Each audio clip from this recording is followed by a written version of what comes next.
so we are here today with Mr. Kevin Kendrick, really kicking off our first episode, true episode of the Real Talk with Caesar. I hope that we have an awesome conversation. I'm sure that we will, and kind of maybe get to know one another as we do. Absolutely. But thank you so much for doing this. I know we've been trying to set this up for a few weeks now. It's been a little bit tough and go, but it's just awesome to be here. Yeah, thank you so much for having me. I'm blessed and honored to be sitting here. Thank you so much, as we are to have you doing this.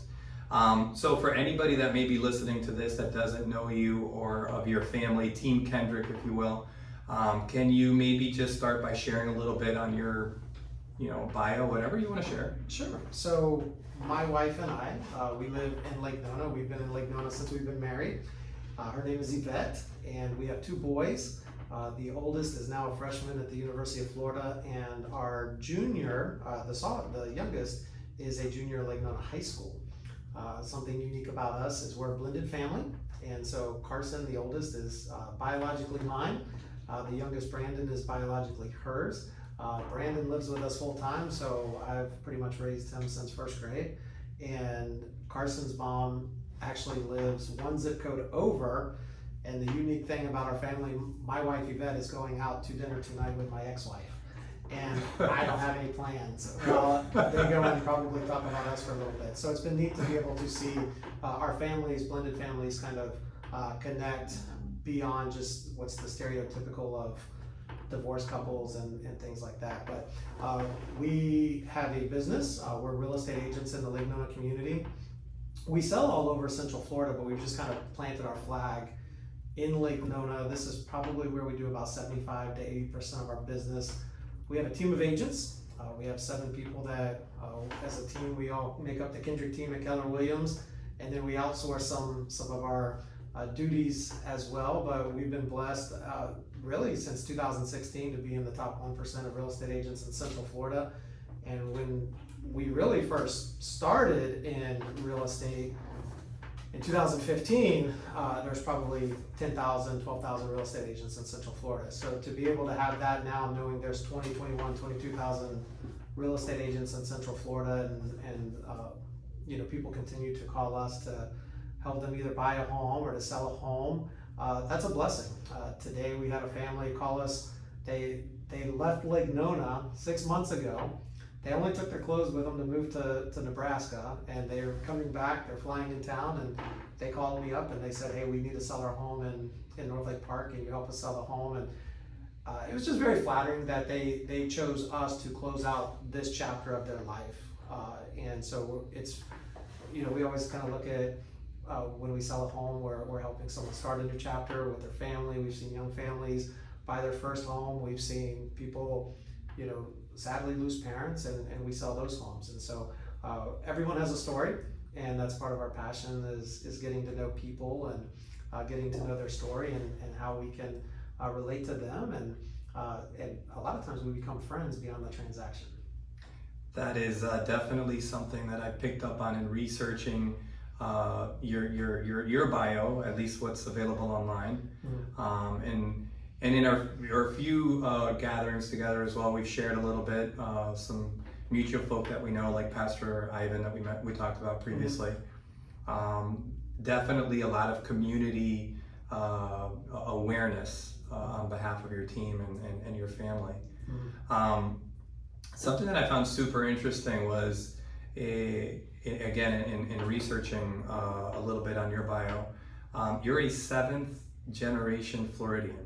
I am a 7th generation Floridian. We date back to the Civil War, the Kendrick clan, and for the most part on the west side of West Coast, that Hillsborough County, Sumter County area. Of course, 1700s, 1800s, port cities were a big deal, and so Florida's always been an agricultural community, and of course cows, and so that's kind of my family ancestries through agriculture and through the farming industry. And my son's now an 8th generation Floridian. Unbelievable. Yep. Can you speak into having been born and raised here in Orlando, specific to the city or the state, just speak into the changes that you've witnessed over time? So I think the funniest for me is we all have the toll road, the 408, the east. We used to call it the East-West Expressway, and when I was a kid, it was 10 cents, and I was always told that eventually,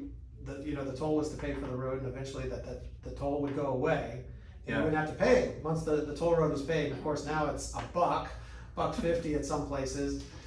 When I was a kid, the world stopped at Sand Lake Road and Orange Blossom Trail. There was a Kmart right there. We're talking late 70s. Yeah.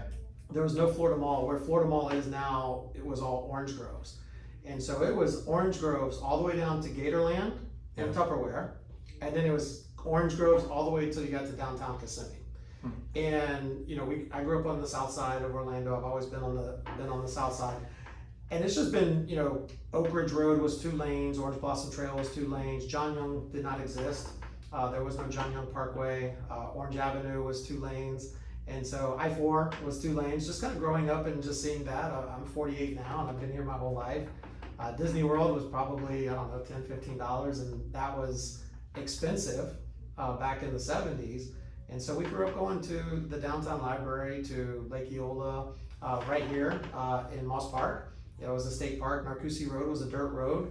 Now it's being expanded to 6 lanes, and nobody lived it wasn't even known as Lake Nona back then. It was Moss Park, and anyone who lived off of Lake Mary Jane, that was Isle of Pines, and that was it. So a lot of changes. I think when I was a kid, the largest building in Orlando was 4 stories. Wow. And I think we're, obviously because of the foundation in Florida, we don't have a lot of, we can't build them too high, but I think the tallest building now is 30 to 35 stories. And, if you remember watching the old Lethal Weapon movies, in Lethal Weapon, I think 2 or 3, they blew up the old city hall. And so I was a senior in high school, and we skipped school. We stayed all night long to see them blow up City Hall. And of course, no one went to school the next day because they didn't blow it up till about 1 o'clock in the morning. So it's just been a fun place to see, the Orlando Magic come in, and the Orlando City Lions, all the different teams. UCF used to play at the Citrus Bowl and could barely get 2,000 fans. They pay you to go, and now they sell out the bounce house with almost 50,000 fans. I remember coming, I've been here since 1996, specifically in Orlando. I came to finish my degree. And back then, I believe we were a Division III team for football. And we had one Mr. Dante Culpepper, which we got to see a couple of times at the old Citrus Arena. But as you said, it was just a handful of people watching this future number 11 draft pick, which had a pretty storied NFL career after that. I watched Dante Culpepper, UCF, play Virginia Tech, which was the quarterback. Oh gosh, I'm gonna draw a blank. But he was the guy who was the quarterback for the Falcons, and then he got arrested for the dog. Michael Vick. Michael Vick. So it was Michael Vick versus Dante Culpepper. Yes. At that game, which was a huge game. So Fantastic. They had more than a couple of thousand people at that game. I suspect, I mean, it is surreal to me. Again, I'm a big basketball fan, big basketball advocate, and growing up, obviously watching somebody like Michael Jordan, to then see Michael Jordan at a UCF game, actually see him with his then fiance, and see his child score the winning bucket against the University of Marshall. It's surreal. It's like, when did this happen? When did we have Michael Jordan come to UCF with both his kids? Yeah, and he probably didn't even know UCF existed. But now in the Magic, these NBA players are very off limits to the general public. But when the Magic first came to Orlando, I went to Dr. Phillips High School, and the Chicago Bulls actually did their practices at Dr. Phillips High School when they came in. And so if you Google the infamous Michael Jordan jersey getting stolen, it got stolen on Dr. Phillips High School property while they were practicing, and they had the stuff in the locker room, and I'm sure some teenager came in, and he still has it, that infamous number 23 jersey that got stolen. But it was really cool seeing the Magic when they first started, because you could go, the Magic players were accessible, and downtown Orlando was accessible, so you could go and you could see Charles Barkley, you could see David Robinson, you could see John Stockton, going out with their families to dinner. And today you don't really see that as much, because they'll go to restaurants with private rooms, or they'll just eat at the arena, or they'll go home and have a private chef cook it. Yeah, it's definitely changed. But yeah, I'm sure from your vantage point, I've been here 25, 26 years now, it's even more shocking than it has been for somebody like me. But speaking more locally into Lake Nona, we find ourselves in this beautiful office, right, the Keller Williams office, and right off of our ever expanding Narcoossee Road, like you mentioned earlier. Speak into that. I know you've been here for now, what, 12, 13 years, as I understand it? Since '08, I've been in the Lake Nona area. So you mentioned dirt road, and you're in the realty business. Just speak into the volume of people constantly moving specifically into this side of town, and just your vantage point from it. So when Lake Nona developed, or was around well before they started building like North Lake Park and North Shore. But when I had friends say they were moving to North Shore and North Lake Park in 2000, 2001, 2002, I told them, I said, y'all are crazy. You're throwing money away.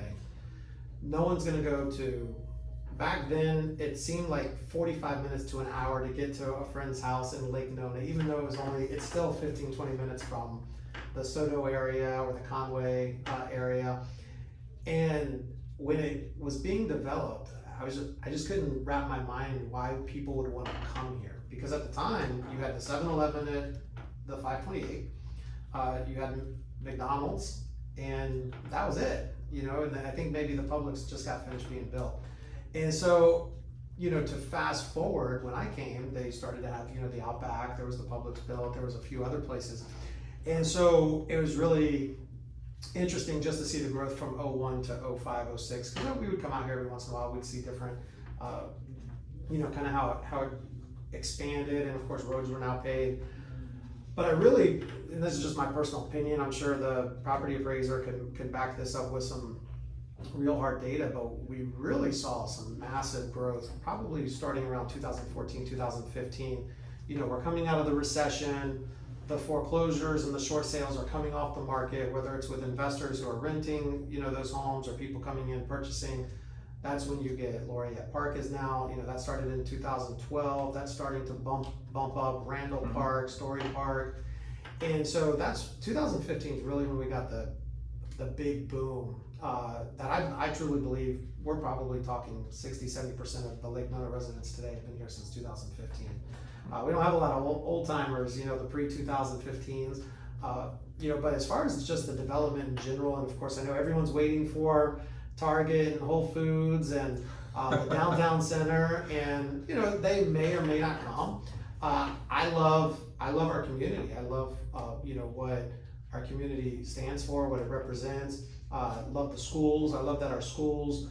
I think we have some of the best teachers in Central Florida right here. I definitely know we have the best principals in Central Florida, leading our schools. And, ironically, some of our highest school officials for Orange County Public Schools live in Lake Nona. They sent their kids to Lake Nona schools. And there's a reason why they moved here as well. And so it's been really great to just see the development of restaurants. I remember when Panera first opened, and it was like, oh my gosh, God opened up the heavens and shined down on Lake Nona. It's like, man, we got a Panera, man, we're big time. And now, of course, everyone just wants to keep upping the game. And, then Don Julio's came, and we just had Azteca just open up. And, as we have just different restaurants and businesses coming into the area, I think it's great. I know the biggest knock on on the Lake Nona area as far as business development is the cost of price per square foot. But I've always said that's a mindset issue. I know people who said they couldn't open up a restaurant or a pastry shop or what have you in Lake Nona. But at the same time, I've also seen people take chances. And they said, you know what? I'm all in. This is where I'm going to put my family. This is where I'm going to put my business. And we're going to make it. And their mindset is that a pastry business can make it. I mean, they just opened up a smoke shop. I've never been inside of it, but who would have thought a smoke shop would have come to Lake Nona? Never thought about it, but sure enough, we have one, and no doubt they're making money because the next closest smoke shop is 10-15 miles away. One of the things I've loved about being here, and we've been here since '05. My wife and I first moved in '05, very close to here, as I mentioned, right across from the Golf and Country Club. Is our experience with the community Lake Nona YMCA. So that joint facility, as you know, I think it was the first of its kind in Central Florida because it was a joint elementary school with a YMCA. So the adults and kids mixed in before they did what they did, kind of dividing entrances and all of that. Well, I feel like 10 or 12 years removed, they took that concept of this community center in North Lake Park.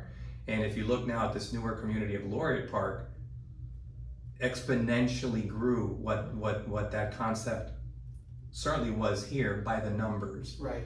And I've witnessed, things like what the luau event that my wife and I volunteered in with 500 people at the new Nona Adventure Park. Nona Adventure Park, and across the street you have seemed like 1,000 kids playing lacrosse, soccer.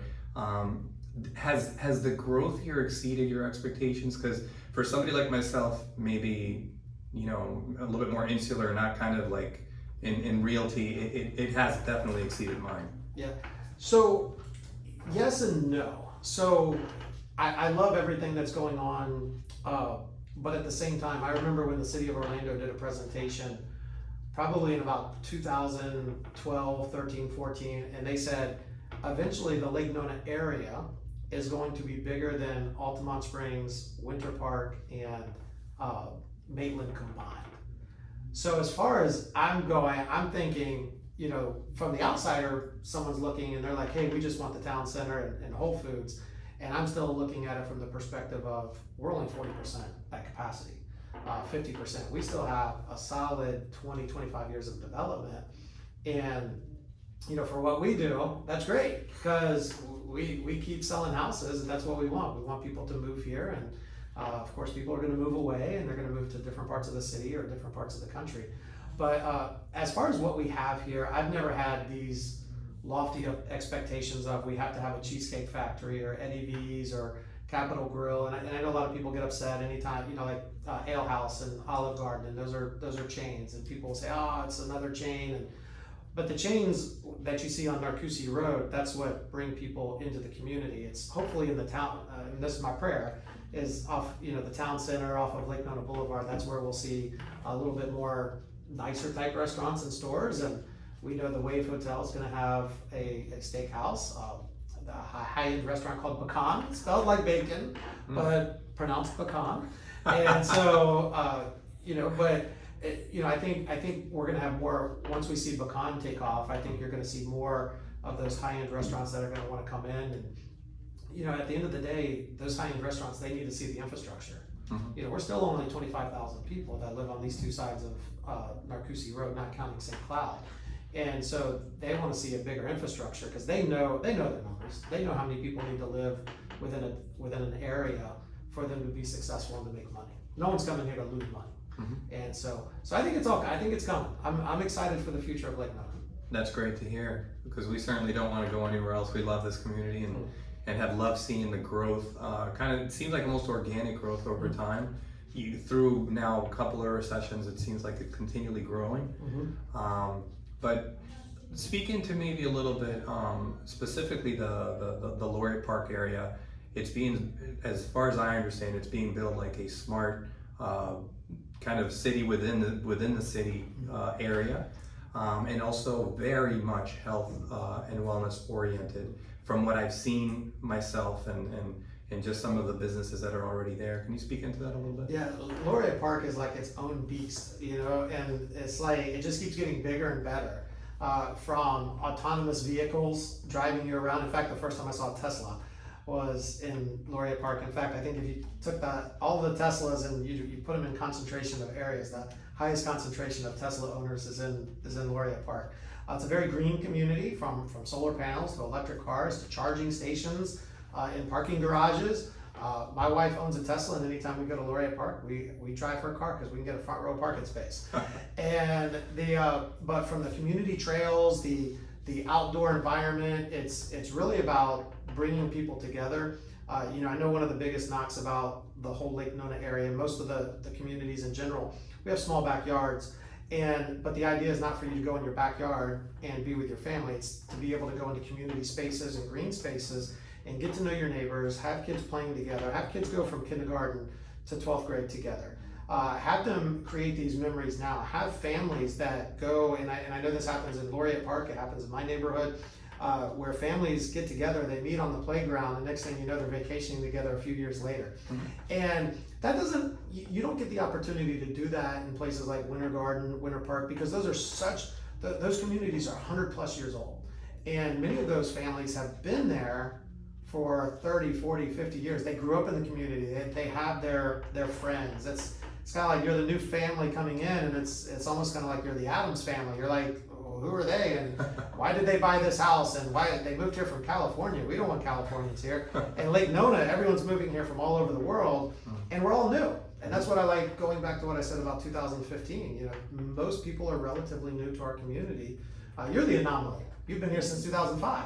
Yeah. People that built here, the original people, that's an anomaly. And so for me, it's, I enjoy, like in Laureate Park, seeing those friendships and those families just kind of create those memories. I know there's one street in Laureate Park, they have the Laureate Park Facebook page, but one group of neighbors, they're so close they created their own Facebook group just for their street. To communicate in regards to the kids, the family outings, the activities that they're going to do.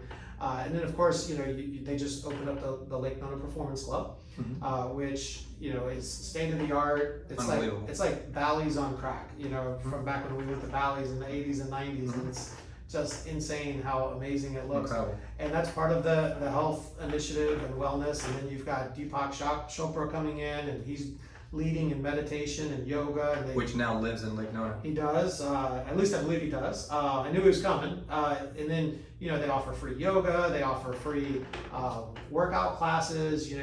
Within the Laureate Park community and the business center, you have multiple, like what I would refer to as like workout studios, like Ruckus and Pilates.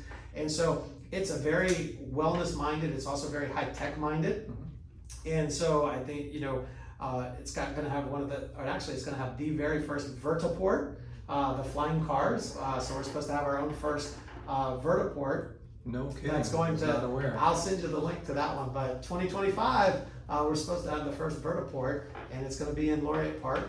Wow. Disney's moving their headquarters, with their parks and recs are going to be moving here as well. And so just more businesses, they see the medical city, they see the USTA, the United States Tennis Association, KPMG has, one of the top 4 accounting firms. They've come and planted their roots here. And so we continue to bring in big businesses, and their families are coming, and they want that health and wellness. They want those family memories for their families as well. That's a thing that I didn't really expect, having been here as long as we have. Of course, we knew about Medical City, or the mentions thereof, for a long, long time, because that had been, I guess, in the works with the city for a while, but never really saw the offshoots, meaning to say the USTA coming in, the Drive Shack even across from there. Now the soccer facility that just opened up, Excel, I believe it's called. That I didn't see. But it's made this community so much more diverse for the better, I think. So long term, for families like ourselves that want to have an active lifestyle and hit the trail and maybe go play a little soccer. Matter of fact, when we finish this podcast, my wife is going to the family soccer event at Excel. Nice. Which we haven't done before. It's amazing. It really is. And you mentioned the word diversity. The one thing I love about our community is, and Orlando is changing in general. When I grew up in Orlando, going through Sadler Elementary School, 90% of my friends were white. But as we've evolved, Lake Nona is a very diverse community. My boys, their friends are red, yellow, black, and white. They have friends of all colors, and the uniqueness is, as we've gotten to know their families and their parents, I've learned about Venezuela, I've learned about Cuba, I've learned about Colombia, the struggles in those countries. And, and as you get to meet other families, we welcome that, we welcome the diversity. And, I remember when the first Walmart opened up, and people kept saying, we don't want the Walmart because we don't want the bad people to come. And I'm like, well, who are the bad people? Because, it's Lake Nona. There is no bad people here, unless you're talking about the people out in Isle of Pines or something like that. The people that live in the country club, because they're hidden behind the gate. But it's the uniqueness, I think, is our diversity and our acceptance of that diversity. Look at the restaurants. I made a post about Durian, the Asian fusion restaurant next to Sweet Mama's, and probably like 200 people commented how much they love going there. The ownership group is amazing. And then you talk about Mr. K's, and then now we have, we have Don Julio's, we have Azteca, we have diverse food groups coming in. We just have our first pho restaurant, which I found out it's not pronounced pho, it's pronounced pho. We've got Italian. We're really growing, our segment of Central Florida. So we mentioned community, both of us, quite a few times now, and I think it's extremely important. We're going to sit down to not only dive into your immediate vocation, the realty game, as you've been for decades, but also the investment that you personally, your wife, have made into this very community. Some of the things that I just picked up on, and I'll mention, is like the Winter Glow Stick event, right? Jam event. One such event. Another thing that hit home directly was just this past Independence Day. So we woke up and on Independence Day morning, and we had a beautiful flag, basically buried into the ground by our post for the mailbox. And you did that for the entire community. And then I find out that you did that for several communities and have been doing that. I was just completely unawares. Speak into that aspect of, certainly you don't have to do that, but you choose to. Why is that so important to you? So, a couple things. One is, as far as the real estate, the business goes, real estate is what I refer to, it's a contact sport.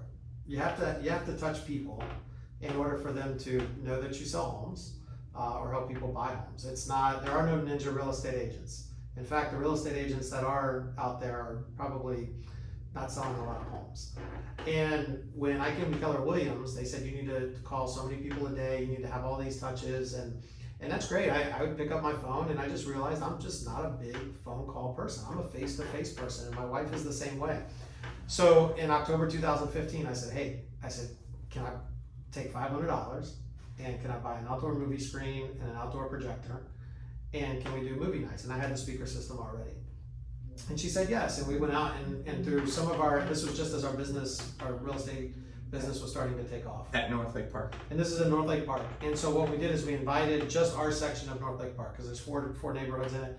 And so about 215 homes. And my expectation was like, man, if 25 families come, this is gonna be a huge deal. We had about 75 families come, and you figure multiply that by 3. We had a lot of people coming. We offered popcorn to the kids. We actually gave wine, which we stopped doing eventually because, but people brought their own, brown paper bags, but it was a huge hit, and I never expected that. And, we continued to do movie night, and as we continued to do movie night, we got to know our neighbors. And as we got to know our neighbors, they got to know us, to the point that it's not just walking the dog, it's walking the dog and you wave at everybody that drives by you, whether you know them or not. And my wife will tell you, that's one of my favorite things to do, is wave at our neighbors. And so as eventually we expanded to doing the movie nights to all of North Lake Park, which is about 1,500 homes. And we would walk the neighborhood, and we'd have little door hangers promoting the movie night. And I can tell you, it's about 15,000 steps to do 3 of them, and then it's another 15,000 to do Water's Edge, which is the gated community. And we did that. We walked the neighborhood promoting the movie nights, the winter stick glow jams, winter glow stick jam, which is one of my favorites. We did that every all the way up until COVID. We've done the American flags since 2016. So how did that start? I told my wife one day, I said, wow, it'd be really cool if we just put American flags in front of all the mailboxes in North Lake Park. And we did. And so it started off as North Lake Park, and then as my buyer's agent who works for me and a good friend now, Richard lives in Randall Park, so then we did Randall Park, and then this past year I ordered more flags, and so we ordered 3,500 flags, and I got up at 4 o'clock. I got up at 4 o'clock in the morning and did my neighborhood, and then the next day I got up at 4 o'clock in the morning and I did East Park. And the next day I got up at 4 o'clock in the morning and I went to your neighborhood and there was a security guard driving around and said they were gonna tow me if I parked. So I had to wait until like 8 o'clock or until I could park by the pool. And I knocked out Nona Crest, and then we did a lot of the Moss Park communities. And so it, you know, and we didn't leave, you know, we don't put anything on the flag to let them know that it's from us. You know, word got out organically. And I mean, the neighborhoods look amazing. They do. You know, and the homes. I can vouch for that. Yeah, you know, the first year that we did it, Nona Social and Nona Hood News both like ran a little story on it, and it just makes our neighborhood look amazing. And I've only had 2 people complain about it in the last 7 or 8 years. One guy from my neighborhood, and actually one guy in your neighborhood. And so he came out and he was mad that I put a flag in his yard and told me not to put it. And he had a big one in his. I think he was just mad, just in general. But you know, it just made our community look awesome, and that's why we did it. You know, like I said, we even did the Moss Park neighborhoods, and if we had more time, we would have done more neighborhoods. And so, but what we've seen happen because of that is, like, for us, I think the joy is not helping people buy and sell homes. Is we've literally seen people who become our friends, but then they meet people at these events, and now we're seeing them post that they're taking vacations together, their families are at the beach, they're double dating, triple dating, and you know, one time I did ask, because we got invited to a kid's birthday party, and I was like, I'm just curious, why did you guys invite us? We're like in our 40s, they're all in their late 20s and early 30s, and they're like, well, you're like the godfather, because we all met because of you, and these are families that now vacation together, and it's like 5 or 6 families, and it's really, you know, it's you know, kind of emotional just thinking about, wow, we had that impact. And that was never the purpose. But to see families come together, I grew up in Orlando, so I had an amazing childhood. And my friends, in fact, today I had lunch with a buddy of mine I've known for 40 plus years. You know, and to see families have that experience in Lake Nona is pretty awesome. So we're glad we can be a piece of the puzzle. I can tell you, my first thought, and I'm awfully glad that you were able to get to Nona Crest to do the flags on Independence Day, was, wow, how cool is this? You know, because my first thought was, we are all Americans today. Yeah. You know, there is no race, color, or creed. We are just Americans today. So it's symbolic in so many other ways, not only in a like patriotic way, but well, certainly a patriotic way, but it's even deeper than that at a human level. So, you know, my hat's off on that and all of the other activities. So, speaking into you personally, any mentors, any leaders, any family members, pastor at church, any folks that really cemented that seed of, hey, pay it forward? I grew up going to First Baptist Orlando, the big one off of I-4, and you know, we just grew up in a very unique time, and you know, in the mid and late 80s, and most of the kids in the youth group at the time, we all grew up together, and we just had amazing youth group leaders, and those leaders poured into us. They never got paid. And the interesting thing is, I still talk to those leaders today, you know, 30 years later. And you know, to be able to have those relationships that, you know, here's adults pouring into us, and you know, now we're just pouring into not necessarily specifically people as much as we are into our community. But I believe that, you know, we learn gratitude and we learn generosity, you know, growing up, and just really paved a solid foundation. A lot of my friends that I grew up with, I still talk to on a regular basis. You know, I've got a text thread with a group of guys that goes back 11, 12 years, you know, right when the iPhones were coming out, you know, before you could only have 50 texts in your phone before you had to delete them. And so I just think the way I was raised, and then, you know, my wife and I, when we got married, we, you know, we immediately started serving in the church. We were the door greeters. That's what we wanted to be. We wanted to be the first people that people came when they came into the church, not because we wanted to be, ooh, look at Kevin and Yvette, as much as we knew we were going to be there with a big smile on the face or a hug, pre-COVID, you know, a big hug and a big handshake. And we knew we were going to be there with, you know, with excitement versus, you know, the person who, hello, welcome to church. we were like, man, we're excited to see you guys, and we had energy for the early services, and and our boys would volunteer at the church, and I think that was very important for us, and I just think we've always had that heart of a servant, and going back to with our own personal faith, Christ was a servant. He was a servant leader. He didn't come in to say serve me. He served others, and we've just really adopted that mentality, as a husband and wife, and as a family, and then also within our business. Beautifully said. So my wife actually pointed this out to me while it was happening. I was not aware up until she pointed it out, but you experienced some hardship last year, particularly related to the COVID-19 pandemic. Can you speak into the outpouring of love and compassion and empathy that you received back as you were going through that, and how important it was to you? Yeah, without crying, I'll try. So I was admitted to the hospital on December the 17th with COVID, and I had pneumonia, and at one point I know they wanted to transfer me to the ICU and put me on a ventilator, and praise God that didn't happen. But when I was in there, the Facebook page that we run in Lake Nona, Jana Osland, she actually started the page, and I've just kind of taken it over for the last 5 or 6 years. But Jana texted and she said, "Hey, I know you're in the hospital. Do you mind if we share?" And I was like, absolutely. Not that it wasn't going to be private for long, just because of our business and what we do within the community.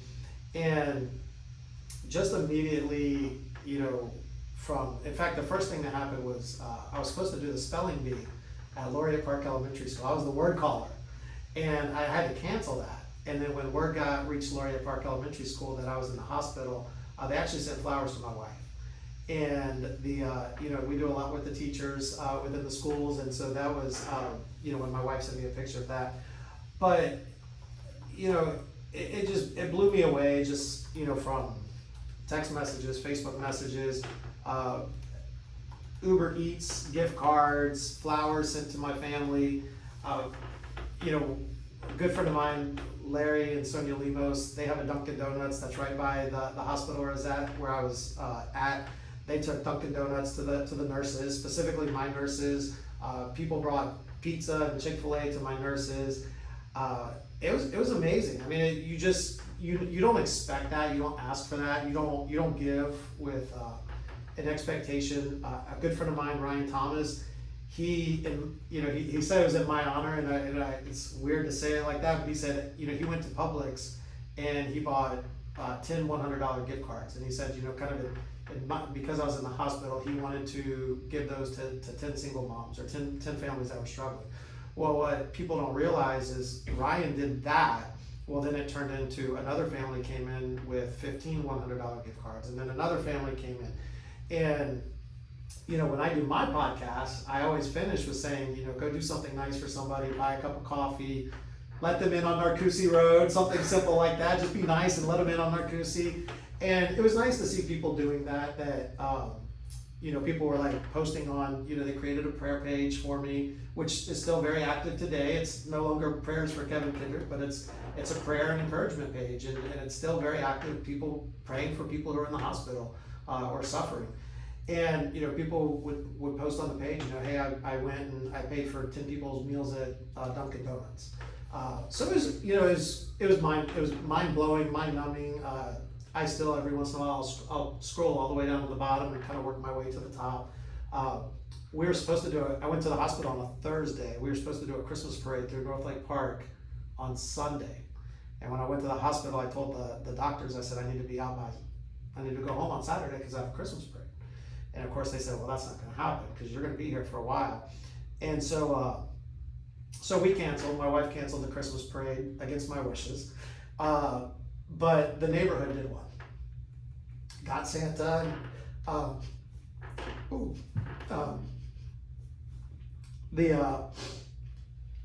all the cars it said pray for Kevin, and just very emotional to know they had it in the windows of homes you drive through your neighborhood and you see signs that say, pray for Kevin, and you're just like, you know, you just don't feel like you deserve that.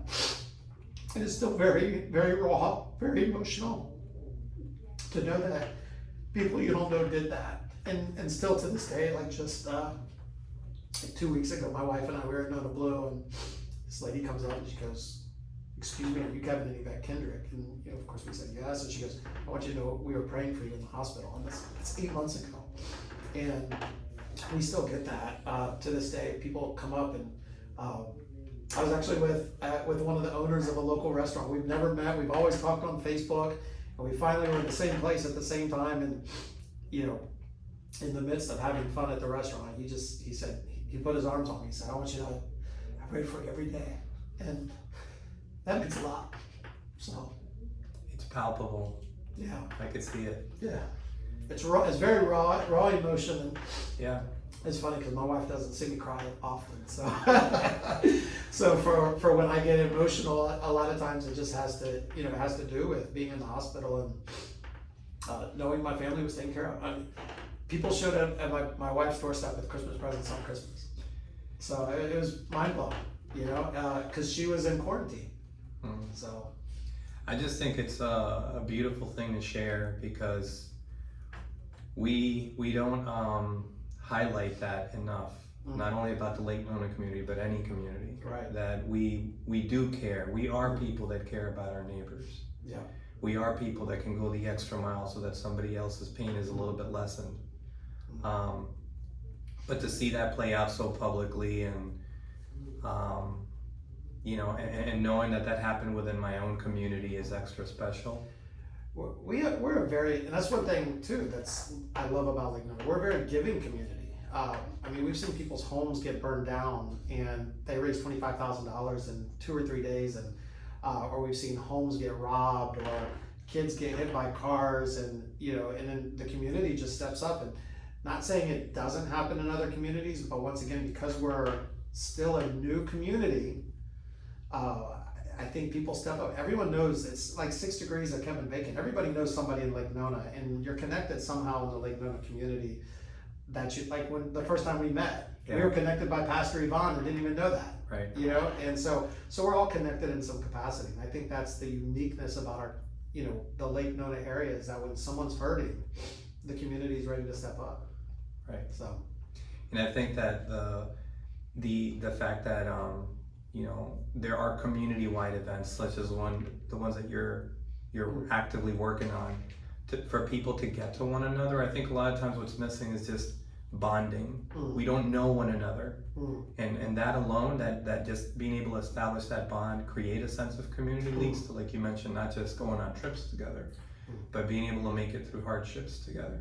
yeah, it's, you know, I think with the advent of the cell phone, we've lost that intimacy that we have with, you know, a lot of times you think intimacy with your wife, but you know, we have intimacy with our friends too, and we have those deep conversations. You know, Pastor Rodney Gage, you know, at Rethink Life, he'll always say you're the average of your 5 closest friends. You know, they're either going to pull you up or they're going to pull you down. And you know, it's interesting that, you know, because of cell phones, we lack that emotional intimacy with our friends and with colleagues. And that's just my personal opinion on the cell phone, because you know, my wife and I were guilty of it too. She'll be on one end of the couch looking at her phone. I'll be on the other end of the couch looking at the phone with the TV on. Yeah. And so, you know, that's something we have to fight against. So I'd like to leave this sort of open-ended for you as we kind of take things to full circle. It's been a really great joy and almost a validation that we're on the right path to be able to meet you and get to know a bit more of your story. Right. Extreme advocates for what you and your wife have been doing. Nothing but blessings and good things for both of you. I hope that we can collaborate. That's one thing that I will kind of sidestep on before we come to full closure. You mentioned local businesses, right? And how you started basically self-funding these events. Talking to how businesses themselves are now equally as vested in creating these community-wide events. Well, I think, you know, we've had businesses come into Lake Nona and we were talking about this earlier, they had the reputation of being in a different part of the city, and they're like, well, we're gonna come to Lake Nona and people are gonna come to us based on their name. Yeah. And what I think a lot of these businesses don't realize is Lake Nona people, we've even as a whole, we've kind of turned into a red box, blue box. When I grew up in Orlando, I was all over Central Florida. I was in Lake Mary, I was in Oviedo, Winter Garden. There was no Waterford Lakes back then. Yeah. Kissimmee, St. Cloud, and so we would travel all over. Well, now most families, they don't leave within more than 5-10 miles of their home. So so when a business from Winter Park says we're going to open up in Lake Nona, and you're going to come to us because we're amazing in Winter Park, but most people in Lake Nona don't. Okay, so we don't go to Winter Park. In fact, my wife and I, we went to Winter Park for the first time in 12 months the other day. and we had an amazing evening. We're like, man, we need to come here more often, and we'll go back in 2022. So, restaurants have to, in this community, this is a community that I really believe the more you give, the more you're going to get back. The businesses that are pouring into the schools, the sports organizations, the local businesses, those are the restaurants that people are going to come and support. My office is right next door to 407 Cafe. Mm-hmm. Antonio and Rita, they just celebrated 10 years, and most people didn't think they were going to make it past 12 months. Right. Antonio and Rita have built an amazing community business, and a lot of their businesses not like the Uber Eats and the DoorDashes and the things like that. But people come because Antonio and Rita have poured into the local community.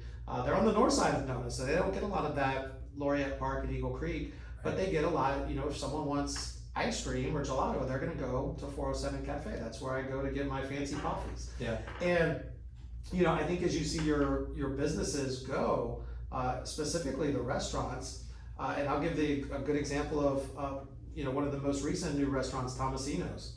I've never met the owner, but she reached out to my wife and she's like, hey, I've heard of what you guys do. If you guys need anything, let me know. And we actually go to the restaurant one day and we go and we sit down, and like the daughter comes over and she says, hey, my mom wanted to give you these to give away. And she gave us like $5 $25 gift cards. Mm-hmm. And we give those away on behalf of Tomasino's, not from Kevin and Yvette. And so I think as we see businesses just giving back, whether it's through social media giveaways or partnering with the schools and showing up at community events, that's the way they're going to engage. That's the way they're going to create those long-term, what I call raving fans. Mm-hmm. And like my wife and I, we are very regulars at Nona Blue. We know the owners, we know all the servers, we know everybody. But that's because they've created an experience for us that, very early on, they were doing things within the community that brought us in, and they've never done anything for us to leave. Right. And that's probably where we'll end up tonight. Awesome. So I think the businesses play an important role of just bringing people in. So. Yeah, and I feel like you said, if they are coming into the community, the fact that they're cementing their own seats and kind of getting their own name out, not just because they want to bring people into the door, but because they're vested into the community, makes the community that much better, much more lively, much more interesting, diverse. Well, and we also have a very young working population too. A lot of our restaurants and our stores, I want to say most of our fast food restaurants, 90% of the workers are 21 and under. And when you go to your Walmarts and some of the other stores in the area, the majority, like 90% of their workers are 25 and under. So we have a young population coming in that if these businesses, like an example, my son works at Culver's. He loves it. He started there when he was 15 years old, and Marcy and Mario, the owners, I really believe that the leadership that they've hired has poured into my son not that my wife and I haven't taught him responsibility, they've taught him a different type of responsibility, how to interact with customers, how to interact with, team leaders. His quote unquote boss, who's 12 years older than him, or 12 months older than him. And so, I think these businesses also, they play a pivotal role in hiring our teenagers, which now makes the parents fans of those companies as well. And right. So, my wife and I, we would always go to Culver's maybe once a month, every other month, and now my wife always wants to drive through to see is Brandon on drive-through, or is he working the cash register? And you know, they get more business now because of that, because we want to go and support the company that's supporting, you know, as a family. They're helping, in a way, they're almost helping raise our son, because they're doing things that we can't teach Brandon, because they're running a small business that they're going to teach him. We've experienced something similar with the Publix, you know, which is a stalwart of the community, or one of the first stores to come into this area. He's been there for over a year, and it's been a really great learning experience for him. His first job ever. Like you said, good management. He's been treated well, and just a good entryway into the workforce for him to learn responsibility and to earn money. So it's been fantastic. And that Publix, the general manager actually lives in Lake Nona, so he's even more vested, because he lives in North Lake Park, and his wife teaches in North Lake Park, and they're vested. He wants to see the young teenagers in our community stand up and be stellar, because he lives here. He doesn't want his house to get toilet paper. So now, as we kind of come full circle, I want to throw two things at you. Sure. So for the Kendrick team, your wife and yourself and your business as well, can you just mention maybe some aspirational goals, I always like to say, or some things to look forward to, some aspirations that you have for the future, whether it be in the community or otherwise, whatever the case may be. And lastly, if you could maybe end by giving all of us what you consider a call to action. If you live in this community, what is something that you think that we should all be invested in? Right. Okay. So I think, like, as far as my marriage goes, and ironically, my wife and I, we had a great conversation just yesterday. We had put our cell phones down, turn them upside down, and let's go sit and talk. But the one thing we've never wanted to be is we've never wanted to be in the same place 10 years from now where we are today. We always want to be growing. We always want to be getting better. And it's very easy to become stale. It's very easy to get caught up in, doing work, doing idleness, going to coffees and breakfast with people that may or may not matter. And so for us, we want to keep getting better. For our boys, they're 18 and 16.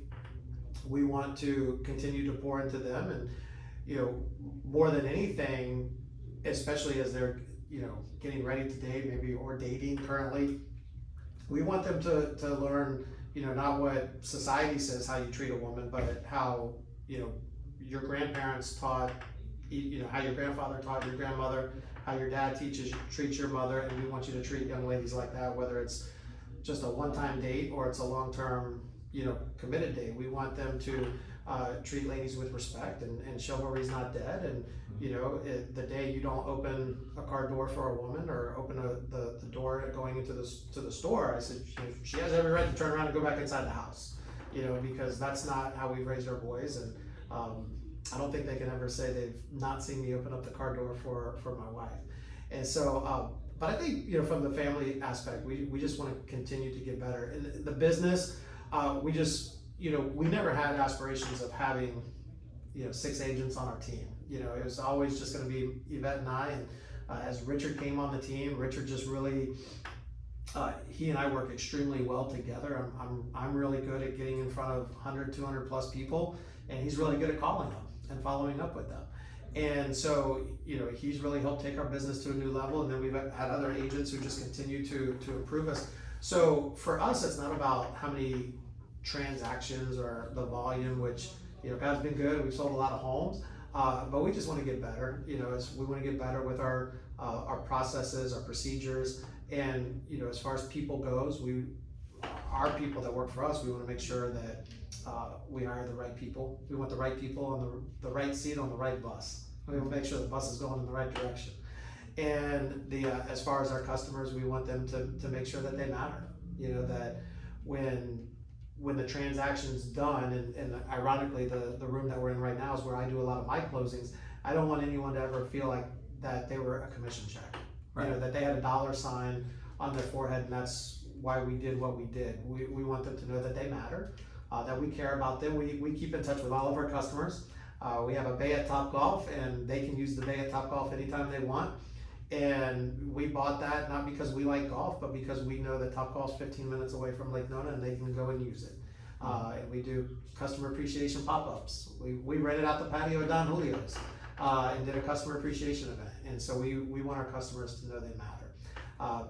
So for the last part, as far as the investing into the Lake Nona community, more than anything, I would say just get involved. There's plenty of ways to get involved in the community, and there's plenty of organizations. Even though we're small, there's usually something within the community to connect with somebody. And I've seen everything from small Bible studies to crochet classes to book studies to wildlife. We got the wildlife refuge to youth sports. There's a way to get involved, and when you go to those activities, be fully engaged. And a lot of times that means just putting your phone on silent or airplane mode for the 60 minutes that you're engaged. And then you get to meet people. I shared today, I host once a month. I'm the host for Nona Leadership Network. And I always tell the audience, I say, hey, find someone that you can have a cup of coffee with. And a cup of coffee takes 20 minutes of your day. And if you like the person, then you can have a second cup of coffee. And if you don't like the person, or the conversation's not meaningful, then you can say, hey man, it was great meeting you, and it cost you 20 minutes of your time and $2.10 if you're at Dunkin', $4 if you're at Starbucks. So I think by meeting people and engaging, that's when, to me, you learn more about our community, more about the things that are going on. There's so much going on. I have some people in Lake Nona, they'll say, oh, there's nothing to do here. And I'm like, no, there's nothing to do because you're boring. There's plenty to do here. There's always something. Like tomorrow is the Lake Nona High School homecoming parade through Laureate Park. And there's different things that we can get involved and engaged with. And of course, just like when I end my shows, do something nice for somebody. Buy them a cup of coffee. Take care of the car behind you, and pay it forward, and let people know that we have good people in Lake Nona. And I truly believe that. I truly believe that the best people in Central Florida live in 32827 and 32832, and we've seen it time after time again. One of the things we didn't mention is we tell all the teachers in Lake Nona to post on one of the Facebook pages their school supply list. Mm-hmm. And not just the teachers that work at Lake Nona schools, but even the teachers that live here but teach at other schools. Mm-hmm. And it's amazing to see teachers that then posting, like within hours, not hours, days, that their whole wish list was taken care of, and that was done by the community. And that may or may not happen in other parts of the city, but I know it happens here. And that's what I love about Lake Nona. That's awesome. Yeah. One thing that resonated that you mentioned with going stale that I feel compelled to share. I mentioned starting a health and life coach certification, and in doing an exercise with a nurse, an assistant nurse for folks in hospice, she talked about going through a certain moment too where she needed some form of inspiration for the future, and she's middle-aged, but she mentioned something that kind of resonated with that idea. She says, which I shared with my colleague Adam earlier, that you have to try to see your future self, visualize your future self. And in doing so, do you like that person? Obviously, if you aim high and set a vision that is better than you are today, then that's what you'll aspire for. But then the task becomes like every day, look forward to meeting that person sometime in the future. So I think that definitely ties into your idea of not sort of being kind of complacent maybe and say, oh, I've arrived, we can always do better, we can always be better. And thank you so much, Kevin. Thank you so much for doing this. Thank you for inviting us into your office, allowing for time out of your busy schedule to do this. I know you don't have to do this and you're very busy, but it's just such an awesome a story, and to me, the testimonial of good people doing good work. And we wish you nothing but continued success. I hope that our paths continue meeting, not only at the Armando's, but at other places as well. Absolutely. Well, thanks for making me cry today. Listen, you made me kind of cry. I tried to hold it in. I tried to hold it in as best as I could as well, but it's just raw and palpable, and I really am a firm believer that you get what you give. Yeah. And the love and compassion that you got is because you give it out. So continue doing so, and my best to you. And for the folks that are listening to this episode now at the very end, I compel you to seek a life of meaning, purpose, and impact to your community, and I guarantee you'll be better for it. Yep. With that, thank you so much, guys, and thank you for tuning in. Thank you.